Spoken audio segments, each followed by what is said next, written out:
Dave Zebro, we're at Bad River. We're celebrating with the tribes 25 years of the Great Lakes Indian Fish and Wildlife Commission. You've had a pretty jovial day. You've been talking to a lot of people. You listened to the drum. You saw a pipe ceremony. You saw a water ceremony. What do you make of all this stuff? Well, I think it's great. I mean, it provides me an opportunity to learn more about the tribal people and their beliefs and their culture. I think with watching the pipe ceremony and listening to some of the tribal leaders speaking in their tribal tongue, and then speaking in English and explaining to us what they mean and what they're trying to say and what their beliefs are. It's pretty moving actually to be part of that, and gives you just another opportunity to learn more about the tribal people and the tribal beliefs, and reinforces to me that it's important that we maintain these relationships and that we work with the tribe to protect our resources. But to do that fully, we really need to understand where they're coming from and what their history is and what their culture is. So when you participate in the water ceremony, if that's the correct term for it, if you listen to be part of the water ceremony, and it really reinforces that water might be one of those things that we take for granted. It's one of those staples that we need for life. We need it every day to drink, to survive. We wash in it. That's where our resources come from. And that just reinforces the importance of having clean water. The pipe ceremony, extremely interesting to me. At the start of the event today, start of the opening ceremonies, they came through the tent and they were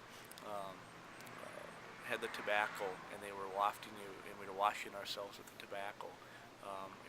That is the tribal people, and that's why I think it's very important that we as non-tribal people participate in those events and try to understand that, so we can better communicate and better protect the resources with our tribal partners. I've been in some training with the GLIFWC Chief Warden Fred Mulson, where he puts his talking feather out, and the belief is that it captures all of the conversations and emotions throughout the room. We built a talking piece together, Fred and I did, and the experience of working with Fred on that and the effects that had on other classmates was unbelievable. So I have my appreciation for the tribal people and their culture and their beliefs has grown immensely in the last 10 years or so since I've been in the Schooner area, and I've had more interaction with them. My relationship with Fred has grown richer and stronger, and we know, and I guess I realize now that a regulation change or some type of event that's going on with our agency is going to have effects on the tribe, and it's important to communicate with them, be at the same table with them, so all viewpoints can come together and we can protect the resources fully and not just through one set of eyes. And when we participate in an opening ceremony in this event like we did today, that just reinforces the importance of knowing our tribal partners, understanding their culture, and communicating with them and working together with them. Out in the Pacific Northwest, the people went through a similar controversy in the 1970s over the salmon. But a big difference between them and us is that they've lost 94% of their salmon run from farming and from waste and from pollution. We've still got walleyes, we've still got bass, bluegills, sturgeon, cisco, we've got plants to wild rice. What are your impressions about the health of the land? Well, I think our land is just as healthy today as it has been in the past. We have some new challenges with some of our invasive species, some of our terrestrial species that are coming.